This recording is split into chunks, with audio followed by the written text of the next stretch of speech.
પ્રથમ આશાપુરા ન્યૂઝ ચેનલના સર્વ દર્શક મિત્રોને મારા સપ્રેમ જય માતાજી. ઘણી વખત આવા પ્રશ્નો ઉપસ્થિત થતા હોય છે ને આ ખાસ તો આશાપુરા ન્યૂઝ ચેનલમાંથી આવું જાણવા મળતું હોય છે અને વર્તમાન પેપરોમાં પણ મેં જાણ્યું. મારું પણ કાળજું કંપી ગયું. જે આ વર્તમાન સમયે ચાલી રહ્યો છે એ ખરેખર હળહળ કળયુગ છે, પરંતુ એમાં એક કારણ મેં જોયું છે કે અત્યારે જે સિનેમા જગત છે એને વધારે મર્યાદા મૂકી દીધી છે. જે બીભત્સ દ્રશ્યો દર્શાવવામાં આવે છે એ ખરેખર આપણે બધાને જોનારાઓને પણ એવું નથી લાગતું કે આપણી મા શક્તિ નારી એ જગદંબાનું સ્વરૂપ છે, તો જગદંબાની છડેચોક મસ્કરી કરવામાં આવી રહી હોય. મને તો એવું લાગે છે કે આ બાબત આપ શ્રી મને પૂછો એના કરતા મહિલાઓ ઉપર તમે છોડી દો, કારણ કે નારી શક્તિ ઝાંસી કી રાની એ જ્યારે મેદાનમાં આવી જશે ત્યારે કોઈની તાકાત નથી કે આવા બળાત્કારો થાય. મારી સર્વ નારી જગતને, બહેનોને, માતાઓને વિનંતી છે કે હવે સમય આવી રહ્યો છે કે આપને જાગૃત થવું પડશે, અને જ્યારે આપ જાગૃત થશો અને ત્યારે જ આવા જે નિષ્ઠુર તત્વો છે એમને તમે નાથી શકશો. કોઈની તાકાત છે કે બેન દીકરીઓ પર કોઈ આંગળી ચીંધી શકે? અરે આસારામ બાપુ તો શું, કોઈ પણ હોય, ગમે એવો ચમરબંધી હોય, ઊંચી દ્રષ્ટિ કરીને જોઈ પણ ન શકે. એક તો આ બહેનો જાગૃત થાય અને આ જે બીભત્સ જે ચિત્રો દર્શાવવામાં આવે છે એ બંધ કરાવે અને એમાં ગમે એની વગ વાપરે. હું તો એટલે સુધી કહીશ કે ઈશ્વરને એવી પ્રાર્થના કરો કે આ લોકોને સદબુદ્ધિ આપે. જે ખરાબ દ્રશ્યો બતાવે છે પિક્ચરોમાં, હવે તો સિરિયલોમાં પણ ન જોવા જેવા દ્રશ્યો આવે છે. હવે આ જોઈને આજની યુવા વર્ગ, એમાં ખાસ કરીને માફ કરજો મારે કહેવું પડે છે, પિક્ચરમાં જોઈને ટૂંકા કપડાં પહેરવાના, આ ક્યાંનો ન્યાય છે? ગિરીશભાઈ, ખાસ કરીને આપણે ઘણી વખત આપણે આપણા સમાજના બુદ્ધિજીવીઓ પેપર વાંચીને સવારના ચા પીતા અથવા સિરિયલ જોતા પોતે અંદરો અંદર વિચારો વ્યક્ત કરે છે, પરંતુ એને કંઈક કરવા માટે કોઈ દિવસ બહાર આવતા નથી. આપણે વિચારો વ્યક્ત કરે કે કોઈ તાકાત છે એવું જોઈ શકે અથવા તો આવું કરી શકે, પણ એના માટે આપણા સમાજે શું ક્રિએશન કર્યું, એના માટે આપણે કેટલા આગળ આવ્યા સમાજ તરીકે? કારણ કે આપણે એવું જાણીએ છીએ, આપણે સમજીએ પણ છીએ કે સદગુણોની પૂજા થાય છે હંમેશા. પ્રાચીન કાળના સમયથી સદગુણોની જ પૂજા થતી આવે છે. તમે એવું ક્યાં સાંભળ્યું છે કે દુર્ગુણોની કોઈએ પૂજા કરી? આ દુર્ગુણોને જડમૂળથી નાથવા હોય તો માત્ર બહેનો નહીં પણ ભાઈઓએ પણ આંદોલન છેડવો પડશે. આ સમય હવે આવી ગયો છે અને એમાં જાગૃત રહેવું બહુ જરૂરી છે. જો એક ઘર જાગશે તો ફળિયો જાગશે, ફળિયો જાગશે તો ગામ જાગશે. એટલે પહેલા તો આપણે જાગૃત થવું જોઈશે, પછી સંતો મહાત્માઓ. કારણ કે આપણે જો સંતો મહાત્માઓ પાસે જશું તો સંતો મહાત્માઓ, ભાગવતાચાર્યો એ પ્રેરણા આપશે, માર્ગદર્શન આપશે. પણ આપણે જો સુસુપ્ત અવસ્થામાં સુતા રહીશું તો કોઈ સવાલ નથી, કારણ કે આપણી બેન દીકરીઓનો સવાલ છે. ડોક્ટર હિતેશ મહારાજ, આપ PhD છો અને આવી ઘણું બધું જુદા જુદા ક્ષેત્રોમાં જ્ઞાન ધરાવો છો. અત્યારે ભારતમાં એક બર્નિંગ પ્રોબ્લેમ છે અત્યારે, અને આખા વિશ્વને પણ આ સતાવે છે. પણ આપણે ભારતની જે રીતે સંસ્કૃતિ છે આપણે વધારે શોખ લાગે છે કે યૌન ઉત્પીડન થઈ રહ્યું છે ભારતમાં. નાના નાના બાળકોથી કરીને અત્યાર સુધી જે અત્યારે આપણી સામે રેપના બધા કિસ્સાઓ આવ્યા એ આપણને હચમચાવી નાખે છે. સારા આખા ભારતના તમામ નાગરિકો એના માટે દુઃખી છે. તો આ શું છે ને આ કેમ પ્રેરણા મળે છે લોકોને આવું બધું કરવાનું? આશાપુરા ન્યૂઝ દ્વારા જે કરંટ ટોપિક ઉપર અત્યારે જે આ ચર્ચા કરી રહ્યા છીએ આપણે, ખરેખર આશાપુરા ન્યૂઝની સમગ્ર ટીમને ધન્યવાદ આપું છું. કારણ કે અત્યારે જે આપણા દેશની પરિસ્થિતિ છે, જે દેશ આપણો સંસ્કૃતિનો દેશ કહેવાય, જે સંસ્કારોનો દેશ કહેવાય, એક અલગ દિશામાં જઈ રહ્યો છે, ત્યારે આપણને બધાને દુઃખ થાય છે. સવારે ઉઠીને જ્યાં જોઈએ પેપરમાં તો ન્યૂઝપેપરમાં સૌથી પહેલાં એ જ સમાચાર હોય. ટીવી મીડિયાની કોઈ પણ તમે ચેનલ ચાલુ કરો તો સૌથી પહેલાં એ જ સમાચારો હોય. ત્યારે આપણને એમ થાય કે આપણે કઈ દિશામાં જઈ રહ્યા છીએ. ખરેખર તો આપણા જે વિચારો છે, હું માનું છું ત્યાં સુધી આહાર વિહાર અને વિચાર ઉપર જ જવું જોઈએ. વ્યક્તિના જેવો આહાર છે, આપણે ત્યાં ગુજરાતીમાં કહેવત છે કે અન્ન તેવો ઓડકાર. આપણો જે આહાર બદલાણો, વિહાર બદલાણો, જીવવાની જે શૈલી બદલાણી. શૈલી બદલાઈ એટલે વિચારો બદલાણા.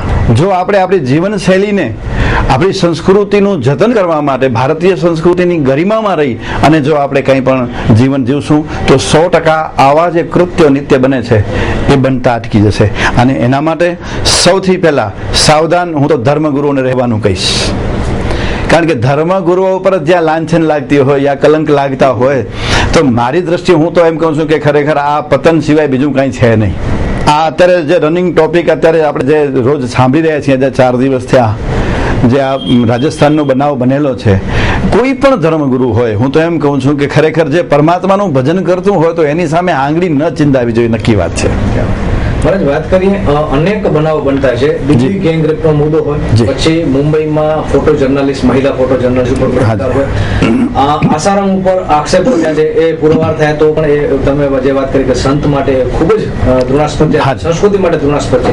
પરંતુ આ ઘટના ઘટે કેમ છે? શા માટે પુરુષ આ તરફ પ્રેરાય છે? તમે અંગુલી નિર્દેશ કરો. વિકૃત માનસ એક જ કારણ છે. વિકૃત માનસ જ્યાં સુધી વિચારો નહીં બદલાય, લોકોના જીવનની કળા જ્યાં સુધી લોકોને શીખવવામાં નહીં આવે, વ્યક્તિની પાસે જઈ અને કે માણસને આપણે ભારતીય સંસ્કૃતિનું જીવન કેવું છે, કાં આવું ન બનતું આગળ. રામાવતારમાં નથી બન્યું, કૃષ્ણ અવતારમાં નથી બન્યું, બુદ્ધ અને મહાવીર આવ્યા ત્યાં સુધી કંઈ જ નથી થયું, અને હવે શું કામ બને છે? મહારાજ, ખરેખર જો અત્યારે ઘણી એવી આદિવાસી કોમ છે જે જંગલમાં અત્યારે અર્ધનગ્ન અવસ્થામાં ફરે છે, પરંતુ એક પણ કિસ્સો ત્યાં બળાત્કારનો નથી આવ્યો. ત્યારે અહીંયા જે આપણે અગાઉ પણ ગિરીશ મહારાજે વાત કરી કે જે આપણા જે કપડાના જે આખા જે ટ્રેન્ડ છે અને ફિલ્મ અને જે નારીને શક્તિ તરીકે એમણે ગણાવ્યું કે ફિલ્મ અને સિરિયલમાં જે રીતે નારીને બતાવવામાં આવે છે, તો એ કઈ રીતે આપણે જેને અટકશું? અને ખાસ કરીને એક તરફ આદિવાસી સમાજ, જે આપણે એને આદિવાસી કહી છીએ, તો ખરેખર આદિવાસી એ છે કે આપણે છીએ આદિવાસી 100% આપણે છીએ. કારણ કે વિચાર જે આપણા છે ને એ સંકુચિત છે, વિકૃત છે. એક સંકુચિત છે અને બીજા વિકૃત છે. વિકૃતિના કારણે કરીને એ લોકો પાસે જો તમે જશો ને તો જે પ્રેમ મળશે એ પ્રેમ આપણી પાસે નહીં મળે. આપણી પાસે ફોર્માલિટી હશે, એ લોકોની પાસે સાચો પ્રેમ હશે. જેવા છે એવા આ છે. તો એ કઈ રીતે નિર્માણ થયું છે? એટલે માનસ બદલાવાનું કારણ એટલું છે કે જે આપણે પાશ્ચાત્ય સંસ્કૃતિની પાછળ દોડવા જઈ રહ્યા છીએ. પાશ્ચાત્ય સંસ્કૃતિ જે અત્યારે આપણે પૂર્વજની જે સંસ્કૃતિ છે એની પાછળ આપણે ભાગીએ છીએ. જ્યાં સુધી આપણે એની પાછળ અથવા તો કાલ્પનિક જગતની અંદર આપણે જ્યાં સુધી સતત એમના જે વિચારો ભમાવ્યા કરશું, હકીકતમાં એ લોકો ત્યાં તમે જશો ને તો એ પાશ્ચાત્ય લોકો ત્યાં આવું જીવન નથી જીવતા. આપણે એ લોકોની નકલ કરવા જઈ રહ્યા છીએ. હકીકતમાં એ લોકોના અંદર આંતરિક જીવનમાં આવું જીવન નથી. એ લોકો પણ ડિસિપ્લિનમાં જીવે છે, પણ આપણે એ લોકોની નકલ કરવા જઈ રહ્યા છીએ. અને નકલ કરવા જઈએ ત્યારે ખરેખર એ વસ્તુને આપણે ન સમજી શક્યા હોઈએ અથવા તો એ વસ્તુને આપણે ન જાણી શક્યા હોઈએ ત્યારે આપણે એ લોકોની નકલ કરવા જતા હોઈએ છીએ. તો આ એક સોલ્યુશન શું છે? સોલ્યુશન સમાજમાં એવું શું હોવું જોઈએ? વિચાર ક્રાંતિ કે શિક્ષણનો અભાવ, પહેલી વાત એ શિક્ષણનો અભાવ, બીજું સમજણનો અભાવ. સાચી વસ્તુ, સાચું જીવન શું છે એ જ્યાં સુધી આપણે જીવનમાં નહીં ઉતારીએ. અને ત્રીજી વસ્તુ કે આપણો દેશ એ શક્તિનો ઉપાસક છે. શક્તિ પોતાની મર્યાદામાં રહે. શક્તિ જો ખુલ્લે આમ રહેશે તો 100% વિકૃત જગત જે છે, વિકૃત માનસ છે. બધા વિકૃત નથી, હું આખા જગતને વિકૃત નથી કહેતો, પણ જે આ મનોવૃત્તિ રાખીને બેઠા છે જે અમુક લોકો કે જે સાચી વસ્તુને સમજી જ નથી શક્યા, એ લોકોને એમ જ છે કે બસ આમ જ થાય તો જ સારું, આમ જ થાય. ક્યારેક બહુ વિચાર જ્યારે જગતમાં અમુક લોકો જે બેઠા હોય એ બહુ જ્યારે વિચારે ને ત્યારે એને એમ લાગતું હોય કે ખરેખર દુનિયા આ જ હશે. હકીકતમાં એ દુનિયા નથી. જો સ્ત્રી પોતાની મર્યાદામાં રહે, આપણે ત્યાં ભૂતકાળની અંદર ભારતીય સંસ્કૃતિમાં એક નિયમ હતો કે પુરુષને બહાર જઈ મહેનત કરીને કમાવાનું. હું એમ નથી કહેતો કે સ્ત્રીને ઘરમાં ગોદીને રાખો, સ્ત્રીને તાળામાં બંધ કરીને પૂરો, પરંતુ એક મર્યાદા હતી. જ્યારે સીતા મૈયા લક્ષ્મણ રેખાને ઓળંગ્યા ત્યારે જ રાવણ સીતાને ઉપાડી ગયો. નહીતર રાવણની તાકાત નહોતી કે સીતાને ટચ કરી શકે. સીતા જો લક્ષ્મણ રેખાની અંદર રહેત તો ઘરમાં પ્રવેશ ન કરતે, લક્ષ્મણ રેખાને પાર ન કરત. તો એક મર્યાદા જીવનની, ભારતીય સંસ્કૃતિનો પહેલો શબ્દ છે મર્યાદા. વ્યક્તિ જ્યારે પોતપોતાની મર્યાદાને ભૂલે છે ત્યારે આવા પ્રશ્નો ઊભા થાય છે. પુરુષ પણ મર્યાદા ન ઓળંગે અને સ્ત્રી પણ પોતાની મર્યાદા ન ઓળંગે તો આવા બનાવો બનતા અટકી જાય. ઘણી વખત એવું હોય છે કે આપણે જે વિચારીએ છીએ મર્યાદાની વાત, તો આ જમાનામાં જ્યારે સ્ત્રી સ્વતંત્રતા આવી, જ્યારે સ્ત્રી એક્ટિવિસ્ટો બની ગઈ, ત્યારે એમ કે છે કે આવી વાતો કરીને પુરુષો અમારા ઉપર આ બંધન નાખવા માંગે છે અને પોતે પોતાની જવાબદારીમાંથી છટકી રહ્યા છે. જો બંધન નાખતો હોય પુરુષ તો પછી આવા બનાવો જ ન બને ને.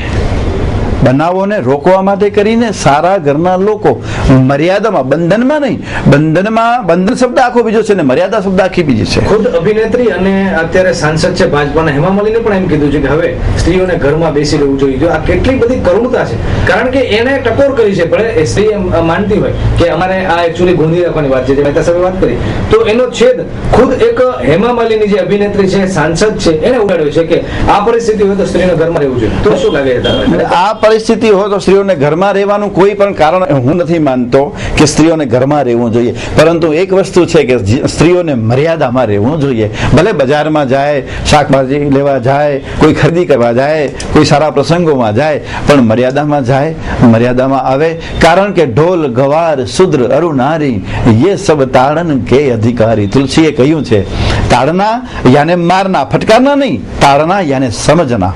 સ્ત્રીને સમજવી જોઈએ, સમજીને એને સમયસર જવા દો, સમજી અને એને સમયસર ઘરે પહોંચવા દો. પુરુષો પોતાની જવાબદારીથી, પોતાનો પરિવાર ક્યાં છે એ પુરુષોને જવાબદારીથી સંભાળી અને સમયસર જવા દે અને બાળકોને સમયસર ઘરે તેડાવી લે. અને એને પુરુષ જો ચિંતા કરે તો 100% આવા બનાવો બનતા અટકે એ નક્કી વાત છે. આપણે એ વાત તો એક સાઈડમાં રહી, પણ અત્યારે જે સમાજમાં ઉપભોગતાવાદ ચાલે છે કે બધું જ ભોગવવું છે લોકોને, ગાડી બંગલાઓ, આ તો જેટલું સુખ હોય દુનિયાનું એને માણી લેવું છે, તો આ પણ એક પાત્ર ઉપભોક્તા તરફ જઈ રહ્યું છે અને લોકો એમ માની રહ્યા છે કે આ અમારા માટે ઉપભોક્તા માટે જ. હમણાં ગોવામાં 2 સાંસદ પકડાના, આ એક ઉપભોક્તાવાદની વાત છે. તો ખરેખર શું હોવું જોઈએ આનામાં? હું તો બીજું નથી માનતો, એટલું જ માનું છું કે આ ફુગાવાની માફક જે સંપત્તિ ફૂટી નીકળી છે, જે દિશાઓ, તમારી સંપત્તિ જો ખોટી દિશામાંથી આવ્યું છે તો ખોટા વિચારો આવવાના છે. જો તમારી સંપત્તિ સાત્વિક હશે તો 100% તમને સાત્વિક વિચારો આવશે. એટલા જ માટે આપણે કે પહેલો જ જે આપણો સૂત્ર હતું કે આહાર વિહાર અને વિચાર એ શુદ્ધ હોવા જોઈએ. જો તમારી સંપત્તિ ખોટી આવી તો તમને હોટલમાં રોજ જવાનું થશે. હવે હોટલમાં આપણે જશું તો તામસી પ્રકૃતિ ખાશું તો 100% આપણને તામસી વિચારો આવશે, અને તામસી વિચારો આવશે તો આ પછી ભોગવાદી બની જશું આપણે. અને જીવ જેટલો ભોગવાદી બને અંતમાં તો દુઃખી જ થાય છે. અંતિમ પ્રશ્ન મારા, અત્યારની જે ટેકનોલોજી, મોબાઈલ, વોટ્સએપ, ઇન્ટરનેટ ઉપર જે અત્યારે ચિત્રણ જોવા મળે છે, જે આખી પરિસ્થિતિ જોવા મળે છે, એ ખરેખર આપણા યુવા માણસ ઉપર કઈ રીતે અસર પહોંચાડશે? કારણ કે કોઈ પણ જગ્યાએ તમે વેબસાઇટ ખોલશો એટલે એની અંદર તમને સિવાય કામ વાસના જોવા નથી મળતી. ત્યારે ખાસ કરીને એનો સમય ઉપયોગ કરવો જોઈએ કે એને છોડી દેવું જોઈએ? જો એક વસ્તુ કહું છું કે કોઈ વસ્તુ ખરાબ નથી મારી દ્રષ્ટિએ. કોઈ જ વસ્તુ ભોગવવી એ ખરાબ નથી. એક્ઝામ્પલ, તમે અત્યારે માધ્યમ દ્વારા, તમારા મા આશાપુરા ન્યૂઝ ચેનલના માધ્યમ દ્વારા જનજાગૃતિનું જે આ કાર્ય છે એ ખરાબ નથી. જો હું કહીશ કે ટીવી જોવું ખરાબ છે તો 100% તો આ ચેનલ દ્વારા જે હું લોકોના જન સુધી પહોંચી શકું છું, વિચારો સુધી, તો એ ખરાબ થઈ જશે. એ ખરાબ નથી. એનો તમે ઉપયોગ કઈ રીતે કરો છો એ મહત્વનું છે. વસ્તુ એની જ છે, પણ એનો ઉપયોગ સાવધાનીપૂર્વક, એનો ઉપયોગ સાચી રીતે, અને એનો ઉપયોગ જો સારી રીતે કરવામાં આવે તો હું એમ કહું છું કે પાછું ભારત છે એ દિવ્ય ભારત, જેને કહેવાય કે જે દેશમાં ગંગા હોય, અને તમે વિચાર તો કરો કે નદીઓના નામ બધા સ્ત્રીઓ ઉપરથી પડ્યા છે. ગંગા હોય, યમુના હોય, કાવેરી હોય. કોઈ પણ નદીનું નામ હિમાલય નથી કરવામાં આવ્યું, ભુજિયો નથી કરવામાં આવ્યું, નામો નથી કરવામાં, એના સ્ત્રીઓના નામ છે. સ્ત્રી શક્તિ છે ને, માટે શક્તિને આપણે પૂજનારા માણસો છીએ અને શક્તિની ઉપાસના કરીએ તો 100% એ ઉપયોગી બને, ભોગી નહીં. અચ્છા, તો હવે આ સમયે જ્યારે આટલો સમાજ વિકૃત થઈ રહ્યો છે, એની અંદર ઘણા બધી વિકૃતિઓ આવી ગયો છે, ઉપભોક્તાવાદ વધી ગયો છે, તો એવે સમયે એને બચાવનાર સાધુ સમાજ કેટલો હવે જવાબદાર છે એને આગળ લેવા માટે, એના વિચારો શુદ્ધિકરણ કરવા માટે એ શું કરવું જોઈએ? સંતોના વિચારો તો શુદ્ધ છે જ ભાઈ. હું તો કહું છું કે સાધુ સંતોના વિચારો શુદ્ધ જ છે, બાકી એને અશુદ્ધ બનાવે છે તો આજુબાજુના વાતાવરણ. એમણે કેટલું સમાજના આ કામ માટે, સમાજના શુદ્ધિકરણ માટે આગળ આવવું જોઈએ? હા, સમાજના શુદ્ધિકરણ માટે પૂર્ણ જવાબદાર વ્યક્તિઓ છીએ અમે, કે જ્યારે અમે જો જવાબદારી નહીં સ્વીકારીએ આ વસ્તુની તો 100% પહેલા જો સાધુ સંતો છે એ સંગઠિત બને અને સતત એક જ જાગૃતિનું જો કાર્ય કરે, નહીં કે એસી ચાલુ કરીને બેસી જવાનું, નહીં કે ટીવી ચાલુ કરીને બેસી જવાનું, નહીં કે કારમાં સતત ફરવાનું ને શિષ્યોની સાથે બસ આનંદમાં રહેવાનું, બિલકુલ નહીં.